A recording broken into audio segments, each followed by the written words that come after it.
Il est l'auteur d'un ouvrage intitulé A New Reading of Jacques Ellul, Presence in the Postmodern World, que nous trouvons, je crois, sur la table de librairie, et il a traduit Le vouloir et le faire, les deux volumes, Le vouloir et le faire, donc To Will and To Do, an Introduction to Christian Ethics, traduit en anglais. Il est également membre du bureau des responsables de l'International Jacques Ellul Society. Et donc sa communication s'intitule This Space and Time in the Ethics of Charbonneau and Ellul. Nous sommes tout oui. Merci à toi, Jacques. Thank you very much. Good morning, once again, everybody. I'm delighted to be with you today in person, en présentiel. Right now, perhaps more than ever, it seems obvious that our shared presence in time and space is neither ethically neutral nor to be taken for granted.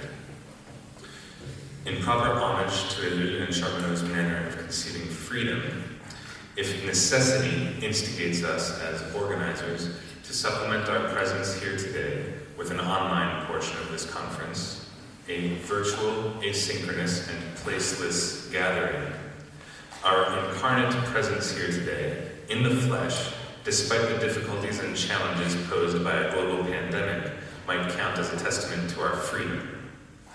Furthermore, our presence today signifies that this conversation matters, and by extension, that time and space are worth fighting for. Before I move to the content of my presentation, please note that I consider my contribution to be an essay in the etymological meaning of this word, an attempt, a try. It is not a finished product, but an exploratory proposal. Perhaps the most noteworthy element of our theme is that it is an attempt to think Ellul and Charbonneau together. As in Frédéric Rognon's recent book on Le défis de la non-puissance, the challenge of non-power, or the new volume La nature du combat, Francophone scholarship is increasingly attending to the inextricable link between our two friends, Jacques Ellul and Bernard Charbonneau. With the notable exception of Christian Roy, Anglophone scholarship in general, and on Ellul in particular, has basically ignored Bernard Charbonneau. This conference constitutes a recognition of this oversight and a first step towards its remedy. In this light, I hope that any poor scholarship or missteps on my part, especially in my reading of Charbonneau, can be graciously corrected by you in the dialogue afterwards, and for the rest of our time together. I will explore the themes of time, space, and death in Charbonneau and Ellul's shared ethical thinking, their pensée commune. From my doctoral studies, I have some familiarity with Ellul's approach to space and time as a major component of what he means by presence, la présence, which I read as the driving theme of Ellul's volumes of theological ethics. Today, I will try to discern both similarities and differences between Ellul's and Charbonneau's approaches to time and space, and then situate our present ethical situation in the tension of this dialogue. I would also like to note that my topic prefigures the forthcoming presentations from Professor Rognon and Jean-Sébastien Armand, insofar as Kierkegaard is an important ethical source for both Ellul and Charbonneau, and death is a clear limiting factor in human space-time. I look forward to learning much from both of their contributions. So my presentation will be divided into three main sections. First, I will highlight significant similarities between Ellul and Charbonneau's ethical thinking on space and time, focusing on an important moment in their lifelong dialogue. Then, I will turn to some of the differences between them. I will end by proposing some possible pathways for further discussion of what ethical resources this consideration might give us in our present situation. The first thing to note, very simply, is that Ellul and Charbonneau do indeed spend significant time thinking about time and space in a way which forms their deepest ethical impulses. If, in coming to his famous cogito ergo sum, René Descartes began his thinking by minimizing his own body, his sentiments, and his temporal situation, Ellul and Charbonneau represent a completely opposed way of thinking. one in which the thinker's insertion in space and time are absolutely essential. While they are not the only ones to do so, for us, they represent forerunners whose thought gave a positive weight to the temporal and spatial dimensions which constitute human life, precisely at an historical moment when these dimensions were threatened in an unforeseen manner. In observing this, I am only echoing Frédéric Cornion, Daniel Serrazuel, and Christian Roy, among others. For Ellul, this figures into his ethics of presence. Charbonneau speaks more often about incarnation. These two terms are different but related, and they reflect different emphases, though both terms are present in the works of both thinkers. For both Ellul and Charbonneau, humans are not merely material creatures, but spiritual, living things which breathe air and which exist in time and space. In La Technique et la Chair, Daniel Serrazuel has noted that Ellul and Charbonneau, along with Ivan Illich, all measure daily life in modernity by the Judeo-Christian values of incarnation. And that especially for Charbonneau, because humans are incarnate spiritual beings, the conditions of the material environment in which they live matter immensely. Reflection on their human, spatial, and temporal environments is found throughout both thinkers' corpuses. For Ellul, reflection on conditions of time and space translated to his focus on présence. His early essay on the dialogue of sign and presence prefigures the introduction to his whole corpus later in Presence in the Modern World. I have argued for presence as one of the driving criteria around which the rest of Ellul's work turns, seeing his works on La Technique as motivated by his underlying concern for presence. Early on, Ellul establishes a tripartite dialogue between body, spirit, space and time, and then sign and presence. A dialogue to which he returns later in both Hope in Time of Abandonment, Espérance oubliée, and Humiliation of the Word, La Parole oubliée. For Charbonneau, thinking on time and space is expressed more often in terms of incarnation. Now, I have read less widely in Charbonneau's corpus than I have in Ellul's, but significant remarks on time, space, and incarnation occur, for example, in his magnificent treatise Je fus, in Quatre témoins de la liberté, in his short essay Lexique du verbe quotidien, in Le système et le chaos, in numerous essays in the recent publication on totalitarisme industriel, in Le Feu Vert, which Christian Roy has translated as the green light, and certainly in Ellul and Charbonneau's tandem conversation in Combat Nature. For my considerations, I will focus on the essays written by our two friends for a 1960 edition of Foi et Vie examining this topic. The September 1960 edition of Foi et Vie contains both Charbonneau's essay L'homme en son temps et son lieu, Man in his time and his place, and Ellul's essay Note en vue d'une éthique du temps et du lieu pour les chrétiens, so notes towards a Christian ethics of time and space, or an ethics of time and space for Christians. Like their later interventions in Combat Nature, these two articles represent a moment in dialogue, a shared venture undertaken by two thinkers with unique perspectives, as well as ecological interventions in the broadest sense. While Charbonneau devotes considerable sections of other texts to time and space, Ellul rarely treats these themes as directly as he does here. In this light, examining this pair of essays might give us a concise way to compare and contrast our two friends' spatio-temporal ethics. But first, foi et vie, faith and life. To the novice, it might sound surprising to see Charbonneau, a post-Christian agnostic, publishing with relative comfort alongside explicitly confessional Protestant Christian essays. However, this apparent contradiction makes more sense in light of Charbonneau's late admission that over time he had become aware of the Christian origins of his love for nature and freedom. I do not know his life or his work well enough to say when this awareness came about. But in any case, as far as I can tell, Charbonneau's theological agnosticism never abandons its spiritual quality. now set the stage, let's move on to these two essays. A first similarity between these two essays is an ostensibly Kierkegaardian inheritance. Both Ellul and Charbonneau draw deeply on the well of Soren Kierkegaard's thought in their approach to understanding time in particular. This Kierkegaardian filiation, noted by Frédéric Rollison in the Défis de la non-puissance, and about which we will certainly hear more quite soon, can be observed in at least the following several characteristics. First, there's the dialectic between time and eternity, which is a staple of Kierkegaard's thought, and this dialectic is present in both Ellul and Charbonneau's treatment of time. Among Kierkegaard scholars, it is a matter of debate how best to interpret Kierkegaard's employment of the distinction between time and eternity. Is Kierkegaard actively applying a scheme taken from Plato to understand the relationship between divine and human temporality? Or is it some kind of awkward argument with Hegel? Either way, this way of thinking human temporality in tension with eternity is present throughout Kierkegaard's work, and central in the essays of both Charbonneau and Ellul.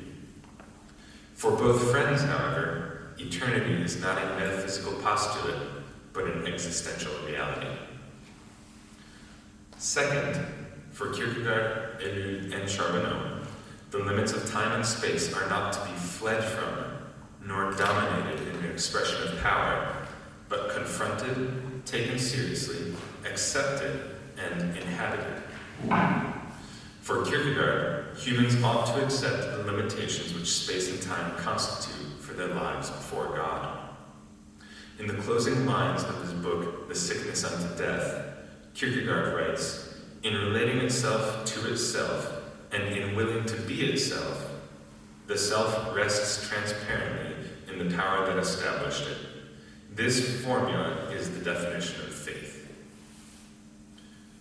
We might say that, in applying this formula, willfully and actively inhabiting one's own time and place is an integral part of the human self wanting to be its creaturely, fragile, temporal, and limited dependent self. Ellul and Charbonneau both reflect this Kierkegaardian emphasis in their essays. Ellul's essay even explicitly talks of the need for lived freedom as a response to the, quote, sickness unto death, which has struck all of society. It is clear that for both Ellul and Charbonneau, space and time constitute limits to humans, and that these limits are not dampers to human freedom, but constitute this freedom. Third, Ellul and Charbonneau borrow from Kierkegaard in their conception of the present moment. For Kierkegaard, the present moment is not an empty or mechanical progression. The present is not simply the moment that comes after the previous moment and the one that comes before the next moment. Instead, for Kierkegaard, the true present required the subject to actively bring together the past and the future through memory and hope. That the subject must be actively remembering the past and hoping for the future in order for the present to be a true present comes through very strongly in both Ellul and Charbonneau's essays. Fourth, Charbonneau and Ellul both employ an updated version of Kierkegaard's critique of falsifications of the present moment, of false presence. Kierkegaard directed many acerbic critiques against the newspapers of his native Copenhagen. Brian Brock has described Kierkegaard as our contemporary, seeing Kierkegaard's critiques of the developing mass media culture as a very deep insight. Brock notes that the newspaper constituted the first major acceleration in media production since the printing press, situating it as a precursor to today's ubiquitous digital media environment. Brock describes how the anonymity and speed offered by the newspaper created an inflated moment which falsifies lived experience. Ellul and Charbonneau's essays both include critiques of various ways of fleeing the present moment, including immersion in actualité, which in French implies both the news, as in the newspapers, and current events, what is going on or happening. One can flee the present through immersion in an unending stream of current events. Brock writes that for Kierkegaard, genuine communication should invite people to live the questions of their existence, saying that God can only be addressed concretely and personally, but never abstractly. This insistence on the need for the individual person to rediscover their existence in a localized time and place, detached from the crowd submerged in the flood of real-time news created by mass media, represents a fourth Kierkegaardian inheritance in both Ellul and Charbonneau's approach to time and space. Less directly from Kierkegaard, both Charbonneau and Ellul spend significant time criticizing Marxist conceptions of history which were widely touted in their time. Ellul often decried how Marx, quote-unquote, betrayed revolution by mechanizing time, by making history a train with a defined direction and meaning. Ellul reads Marx's time as a secularized messianism, a bourgeois narrative of historical progress. Charbonneau's essays include critiques which implicitly include Marx's time, criticizing any sort of temporality which sacrifices the present to a coming future. Charbonneau suggests that adherents of such ideas will end up sacrificing all the humans living in the present along with this present. Ellul and Charbonneau both saw such progress narratives as a danger, a failure to properly confront the challenge of the present. So far, most of my analysis has focused on time. This is no accident, since it seems to me that both Ellul and Charbonneau tend to elaborate their thoughts on time more than their thoughts on space, even if Charbonneau's approach to space is more developed than Ellul's. Both are opposed to technique, which represents an expression of power, a conquest and the domination of space, with an aim to saving time. I have suggested elsewhere that for Ellul, technique is the nemesis of true presence. For Charbonneau, the West's constant acceleration is clearly a flight from the reality of their own time and place, a destruction of the conditions required for incarnate human freedom. Resistance to the space-time regime imposed by La Technique means for both friends that humanity must actively seek rootedness in a given place to restore to place its true meaning, and to put place back in a lived relationship with time. Elsewhere, Charbonneau speaks of a politics of space-time, which would measure one by the other and both in relation to the subject. This conception closely resembles how space and time are intertwined in Ellul's dialogue of sign and presence. Next, both Charbonneau and Ellul focus on human consciousness or awareness as a sine qua non of true incarnate presence in space and time. At its most basic level, this is a call to freedom, a call for humans to recognize, evaluate, and respond to their situation. But this freedom is unthinkable apart from or outside of human experience of space and time. Conversely, for both Ellul and Charbonneau, space and time are inconceivable apart from human experience, and they are not themselves apart from lived human freedom. This implies that for Ellul and Charbonneau, the time measured by clocks lacks the quality of human experience of time.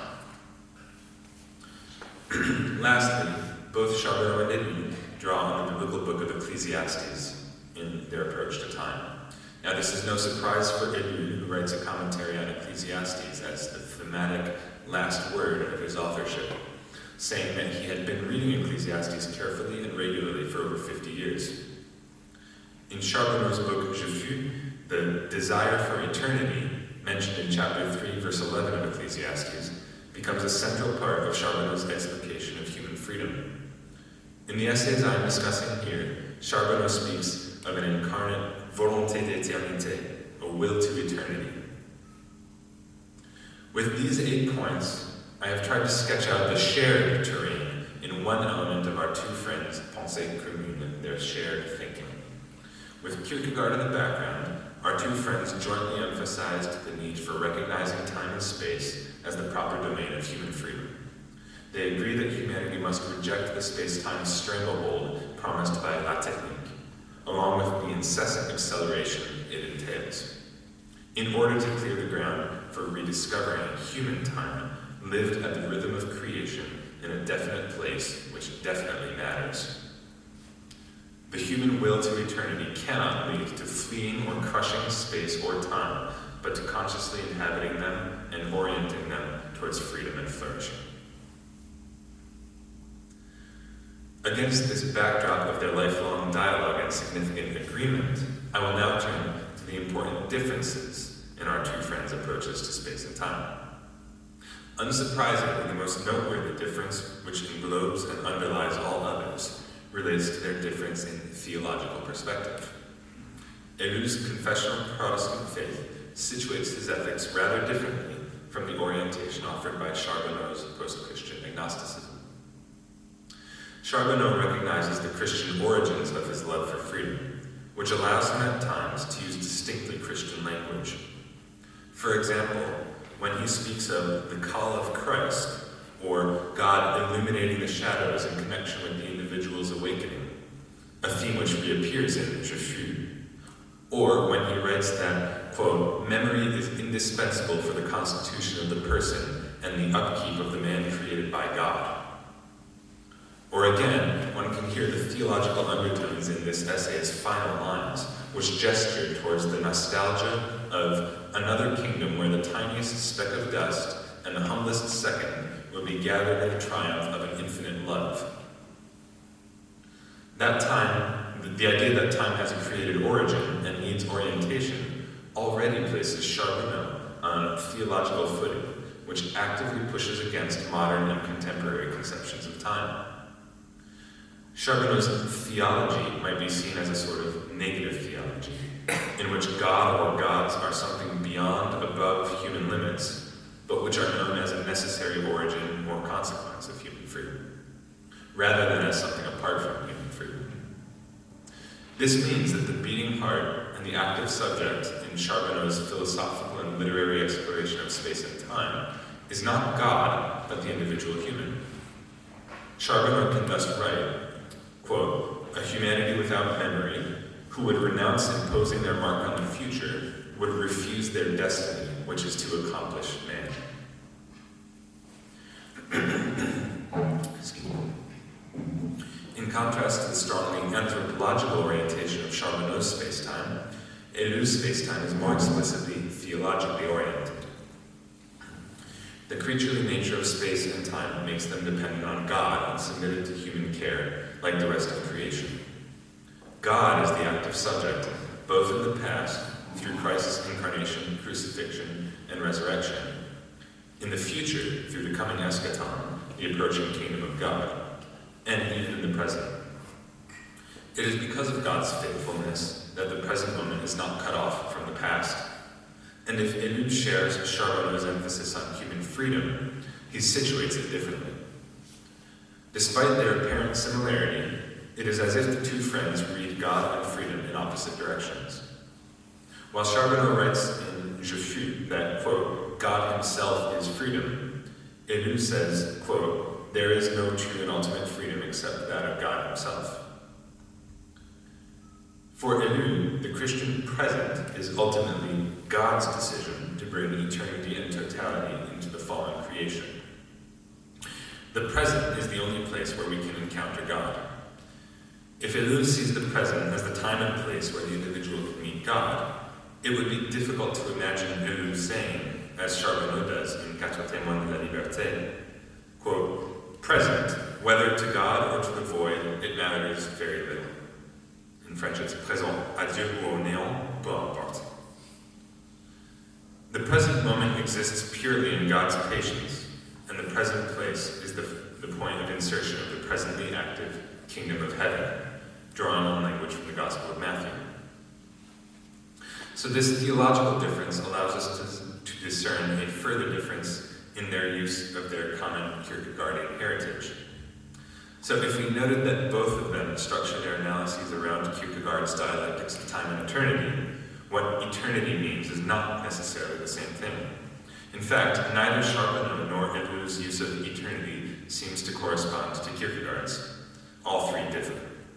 Kierkegaard's eternal retains a static element of philosophical fixity, something divine and unchanging. Ellul's eternity removes the static quality of Kierkegaard's eternal. The closest that Ellul ever comes to defining eternity is from where grace comes, adding that we need to set aside all time-related notions of eternity. For Charbonneau, eternity seems to function as that which lasts over time. This eternity is only knowable in time, as a struggle in the face of time, which alone can will and discover what will last over time.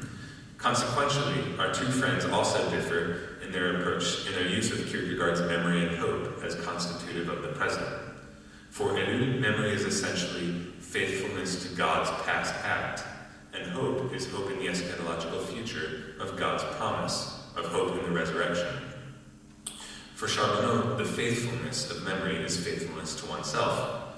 Both in this essay and later in Je fus, he speaks of, quote, the continuity of a man who is faithful to himself throughout his life. Or elsewhere he says, the meaning of his life, or le sens de sa vie, is to find himself. He writes, man only exists in continuity, and his spirit says, in faithfulness to himself. This thrust towards anthropological unity is absent from Ellul's essay. On the contrary, emphasis on divine faithfulness across time and space frees Ellul from the search for a unified human life.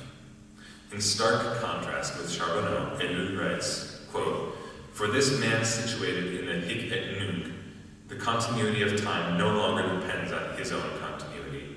It is not his faithfulness to his values or to himself, or his past, which ensure that the present moment is not purely incoherent with the past. At this point, I will venture a description of Charbonneau's ethic, about which I am not totally sure. It seems to me that Charbonneau's ethical thrust towards faithfulness towards oneself might be described as an ethics of authenticity, insofar as a conscious and properly active relation towards awareness of one's own death is a crucial factor for Charbonneau. In this way, at least, it seems to me that Charbonneau's thought shares concerns with Heidegger's notion of authenticity in relation to death. Indeed, Charbonneau and Ellul's differing approaches to death are also clearly connected to their different understandings of Jesus Christ. In Je fus, Charbonneau writes that awareness of death is the measure of personal existence.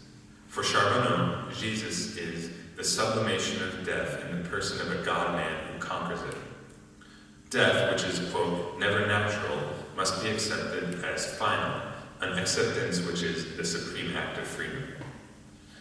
Death is the end of the person, Charbonneau writes. Ethically, one should not fear the anguish of death. It's the spiritual truth birthing from physical reality. Death even takes on somewhat divine qualities. Charbonneau writes that the hour of death is the hour of truth. He speaks of the revolutionary power of death, and he notes that while death unites all humans as our only enemy, it is also the, quote, source of love for all men, since it is the only universal which can unite us without abolishing our differences. The section of Je fus devoted to considering death concludes by considering Christ as an example of one who assumes his death, and notes that, quote, the sepulchre is the place of resurrection. Now, like their opposite readings of God and freedom, Ellul and Charbonneau speak of death and resurrection in similar but converse ways. We could imagine that same sentence, the sepulchre is the place of resurrection, coming from Ellul's pen, but with the opposite emphasis. In the recent edition of Ellul's previously unpublished biblical study on death and hope of the resurrection, Ellul unambiguously proclaims his belief in the reality of a bodily resurrection, for which death is no longer the limit. If both anecdotally and in the content of some of his writings, one might sustain a hypothesis in which Ellul's approach to resurrection and the connected topic of universal salvation developed and changed over time, at least in this book, Ellul insists heavily that the biblical message that death is not from a reality to a myth is a grave error. So if Charbonneau's space-time ethics might be called an ethics of authenticity, Ellul's ethics are clearly organized around signification. Drawing on the Old Testament description of the Levites as a priestly clan, the form of whose life communicates the Israelites' relation to God, Ellul writes that the Christian space-time vocation supposes less a participation than a, quote, re-signification and resituation of the events of history. This ethics of signification is later developed in presence in the modern world, in which the Christian's first vocation is to be a sign. Naturally, these differences in outlook and orientation lead to further notable ethical differences. As developed in presence in the modern world and to will and do, Ellul takes his cues from the New Testament language of redeeming the time. Redemption, or buying back, implies orienting present time and space in relation to Christ's redemptive work. By contrast, Charbonneau finds this redemption to be impossible. He writes, "Time gives man a price which absolutely nobody can pay." Additionally, if the two friends can agree that being rooted in a space or a given place is a proper response to the placelessness of the technological system, for Ellul, this rootedness is only one stop on a journey of continual wandering as strangers and pilgrims, which he later develops in the Ethics of Freedom. Indeed, both essays contain nearly identical phrases towards the end. Charbonneau writes that a man who rejects materialism and idealism will seek rootedness, quote, in order to penetrate this place in depth rather than to be dispersed on the surface. At the end of his essay, Ellul writes, the Christian life is made up of this double movement, constantly repeated, of rooting with an aim to make the power of the kingdom of heaven penetrate this place, which to me is a clear parallel with Charbonneau's essay. But then Ellul adds, and of uprooting in order to walk towards our only true homeland, which is prepared for us by God. So while Charbonneau's ethics are directed towards rootedness, Ellul's ethics seek rootedness as a dialectical moment on an onward journey. Bon, je me rends compte que là, j'ai bien fait mes 30 minutes, j'ai encore probablement 5 minutes d'études, mais je peux abandonner pour l'instant. Oui, je continue là? Okay, désolé. Okay, so, having now revisited this rich moment in our two friends' dialogue, this seems the right moment and the right place to ask, what does their dialogue give us today in our hic et nunc, our now and here? I will make a preliminary comment, then conclude with several suggestions, which can be explored at more length in the discussion. As a preliminary comment, it is worth clearly stating the extent to which Charbonneau and Ellul are ecological precursors. A major vector of Charbonneau's current rediscovery by French publishers relies on his status as a forerunner of political ecology, which has already been strongly noted by Christian Roy. However, this observation is most profoundly true when ecology is not restricted to thinking about the natural world, about the environment, but when it is heard in the most holistic sense. Charbonneau and Ellul are also forerunners of media ecology, in that they take seriously not just natural or created objects, but also human experience of them and the communicative environment in which humans and nature find themselves. This line of thinking allows us to echo recent work by Michael Morelli, rightly exploring the lineage from Ellul to Paul Virilio, who develops their thinking on the effects of an acceleration of unlived time-space. Additionally, Charbonneau's description of humans in the technological society as, quote, all together but separated by walls, prefigures Sherry Turtle's famous description of humans under social media conditions as alone together. Less academically, it seems to me that our current spatio-temporal situation is marked by several important elements. First, the COVID-19 epidemic is essentially a social malady, literally a sickness of society. Its contagious nature means that shared space is the biggest threat. this threat is generally confronted with a program of bodily isolation, that is, a political modification, fragmentation, or suppression of shared space, and supplemented with increased socialization via the internet, which is literally nothing other than a technologically constituted alternative to bodily space-time, a drastic shift in the proportions of bodily experience and life. Ellul and Charbonneau's focus on necessity and freedom allows us both to understand the necessity of this political response and warn us against inevitable political exploitation of this unavoidable situation. Charbonneau and Ellul give us a way to understand these necessary responses and the frustration of those who rebel against governmental responses, which employ such divisive spatio-temporal politics. But even more so, their emphases on incarnation and presence offer powerful ethical resources for combating the internet's increasing colonization of our bodily space-time. At a very concrete level, this means a re-evaluation of the rise of Zoom, Visio, and other teleconference facilitators, even in our own International Jacques Society online conference. We can accept it as a temporary solution, but it is by no means a glorious advance. If working from home is often seen as a luxury which allows the employee to be freed from geographic constraints, its inevitable corollary is the message that your body and your physical presence are unimportant. This, Ellul and Charbonneau remind us, is a lie and is unacceptable. Secondly, we cannot avoid the nearly apocalyptic sentiments raised by consideration of climate change, of the Anthropocene. In short, of the increased ability of humanity to control, dominate, and potentially fatally upset our own lived environment. An honest look at human technological manipulation and the overriding of natural rhythms can easily lead us to despair. In Charbonneau's words, the Earth is merely a point if our weapons can destroy it in an instant. If our two friends' theological differences mean that they hold out different hopes, the dialogue between these hopes is already an antidote to our own hopelessness. Their legacy in the face of ecological apocalypse means an unflinching evaluation of the reality of our situation, followed by a hopeful call to lived freedom in relation to God, nature, or both.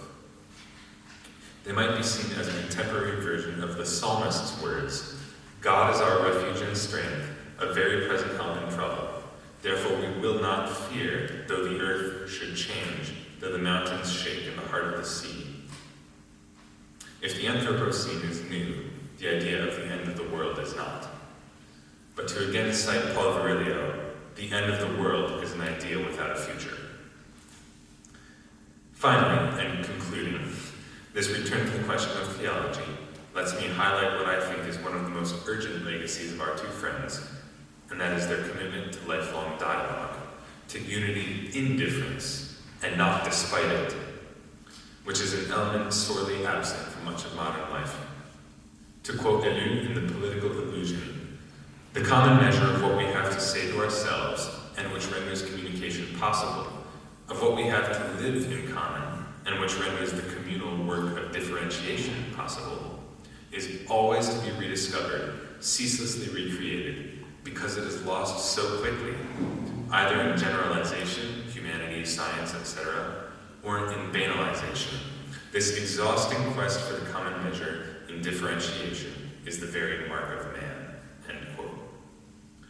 So much of my paper has highlighted the theological differences between the two.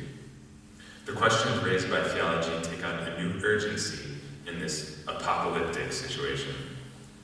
As recalled by Jean-Luc Nancy on the occasion of his acceptance of the Prix Jacques Ellul before his recent death, even Martin Heidegger can suggest that only a God can save us. While our two friends differed on this question, Charbonneau gives us a thinking in which freedom is itself practically divine, in which temporality struggles with eternity, yet for which true human freedom is found in refusing to take oneself for a God. Ellul reminds Christians that their theology is less of a privilege and more of a responsibility. It's not a status, but a vocation, and that their proclamation is not to judge or condemn, but to call to reconciliation, hope, and lived freedom. Even Ellul's proclamation of a bodily resurrection, scandalous as it is in 20th and 21st century France, and everywhere always, is not cheap proselytism. To paraphrase Virgil, propagation is of the nature of faith. Propaganda is not of the nature of faith. No, Ellul's is a declaration that even now there is a hope which will not be cut off. In biblical language, reconciliation is a communicative aspect of divine salvation. Against the backdrop of breakdowns in communication, of entrenched political divisions across the Western world, we should be grateful already if Charbonneau and Ellul could serve as models for serious and committed disagreement and conversation. Thanks.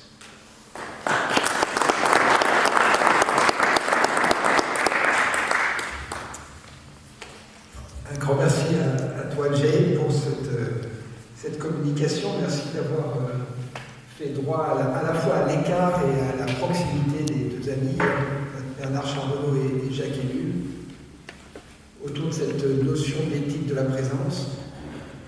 Et personnellement, je vois une articulation très, très forte avec la communication précédente, celle de Patrick Chastenay, parce que l'espace et le temps sont des limites qui sont à la fois limites et conditions de la liberté.